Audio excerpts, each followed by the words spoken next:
A pedido do Ministério Público Federal, o ex-prefeito de Barretos, o Weber Rezec, ex-secretários da época, ex-funcionários do DENIT, construtoras e representantes legais dessas empresas voltaram a ter os bens bloqueados pelo Tribunal Regional Federal em mais de 14 milhões de reais.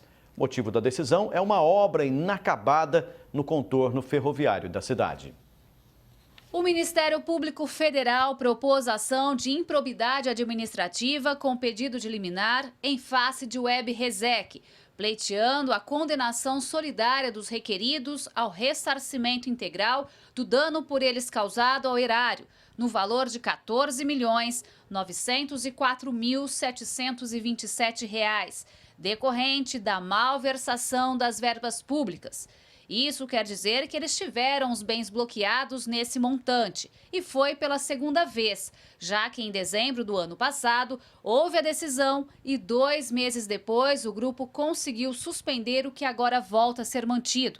Além do ex-prefeito, a decisão do Tribunal Regional Federal também atinge ex-secretários da época, ex-funcionários do DENIT, Departamento Nacional de Infraestrutura de Transportes, construtoras e representantes legais dessas empresas. E foi essa obra aqui do contorno ferroviário de Barretos que rendeu a ação de improbidade administrativa ajuizada pelo Ministério Público Federal.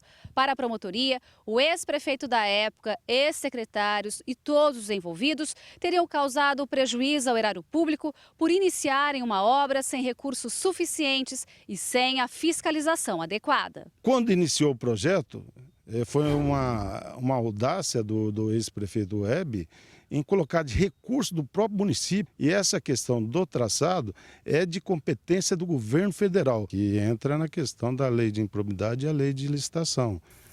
É onde se gastou cerca de 10, 11 milhões e pelo que você vai acompanhar aqui em todo esse traçado, a obra não está pronta. Ou seja, é um dinheiro público gasto sem ter uma perspectiva de desenvolvimento do município de Barretos, porque a obra está parada. O vereador Paulo Corrêa acompanha toda essa situação desde quando foi eleito, em 2005. São mais de 12 quilômetros de extensão, com trilhos sendo deteriorados, erosões, mato, entulhos e lixo para todo lado. Em 2004, o traçado ferroviário chegou a ser inaugurado pelo ex-prefeito Weber Rezec, mas só teve autorização para funcionar durante 4 meses. O DENIT, Departamento Nacional de Infraestrutura de Transportes, e a ANTT, Agência Nacional de Transportes Terrestres, não aceitaram a obra, alegando não estar pronta e, por isso, o tráfego foi suspenso, prejudicando inúmeras empresas de Barretos e região que faziam transporte pela ferrovia para o Porto de Santos. Isso causa um grande prejuízo a Barretos e a nossa região, porque é através desse modal ferroviário que as empresas barateiam o custo de produção, transportando via modal, fica por 20% mais barato que o modal rodoviário. Então, era uma questão de logística importante para que a gente pudesse oferecer ao empresário. O legislador foi atrás do Ministério dos Transportes e conseguiu a garantia de recursos para fazer uma nova licitação para recuperar o que já foi feito. O certame chegou a acontecer em 2010. Houve uma empresa vencedora, só que diante dos questionamentos do passado, o Tribunal de Contas suspendeu tudo. Mas Paulo Corrêa está disposto a insistir nessa missão. Se o Tribunal de Contas suspendeu e atrasou todo esse processo de licitação que já estava tudo resolvido, agora estou cobrando o Tribunal de Contas da União e o próprio Ministério dos Transportes. Além do prejuízo econômico, toda essa polêmica também causa uma grande perda para a história e cultura de Barretos. No passado, a ferrovia ficava dentro da cidade, bem aonde estamos, na antiga estação da Companhia Paulista de Estrada de Ferro, que proporcionou um grande progresso para o município. Segundo este historiador, parte dos trilhos desse local foi levada para ser implantada na obra, que hoje está abandonada. Quando foi tirado daqui, era para ser usado, né? Ser usado. E hoje, evidentemente, não está sendo usado, é uma tristeza, é uma tristeza. Você vê uma coisa que está acabando dia a dia, porque o mato vai tomando conta, vai enferrujando e assim por diante, daqui um pouco não tem nem condições nem de restaurar.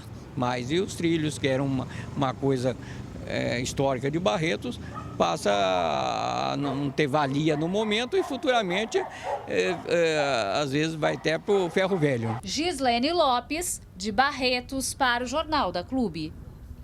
DENIT e o Web Resec não se manifestaram.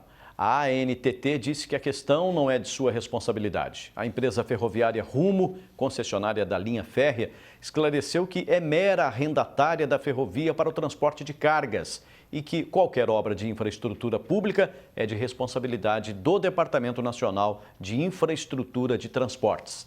Já a atual administração de Barretos informou que não tem qualquer responsabilidade sobre a referida obra e nem conhecimento quanto ao processo proposto pelo Ministério Público Federal, mas que está à disposição para colaborar com tudo o que for requisitado pela Justiça. Agora ao vivo, Gislene Lopes traz mais informações. Gislene. Puxa, olha, essa obra é de 1999, já se passaram 18 anos de prejuízo para Barretos. Para falar mais sobre o assunto, eu converso agora com o advogado Juarez Alves de Lima Júnior. Doutor, todos os envolvidos, segundo o Ministério Público Federal, devem quase 15 milhões de reais para o país. Como tanto dinheiro pode ser desperdiçado assim? Boa tarde. Boa tarde, Helene. Boa tarde a todos que assistem ao Jornal da Clube. O momento que nós vivenciamos no país hoje em dia demonstra exatamente o que o grande filósofo Voltaire, grande filósofo francês, já nos falava no século XVIII, que a política tem como fonte a perversidade e não a grandeza do espírito humano. Há, dentro do contexto administrativo e político brasileiro, um paradigma de que o público não pertence a ninguém. Esquece-se que, na verdade, o gestor é condutor dos interesses coletivos. Então, fica à mercê exatamente do administrador saber conduzir o dinheiro público, saber administrar os interesses coletivos, o que não se está vendo ultimamente. Então, a razão desse paradigma que precisa ser de vez extirpado é que faz com que haja desperdícios que poderiam ser canalizados para a educação, para a saúde, para a segurança, enfim, para o bem-estar da coletividade. Mas, lamentavelmente, o que se vê são interesses pessoais e interesses partidários se sobrepondo ao interesse coletivo. Doutor, que responsabilidade têm os prefeitos que sucederam o Web Resec em relação a essa obra? Todo aquele que assume o poder, ele deveria ter, no mínimo, uma conscientização de rever todos os contratos, né?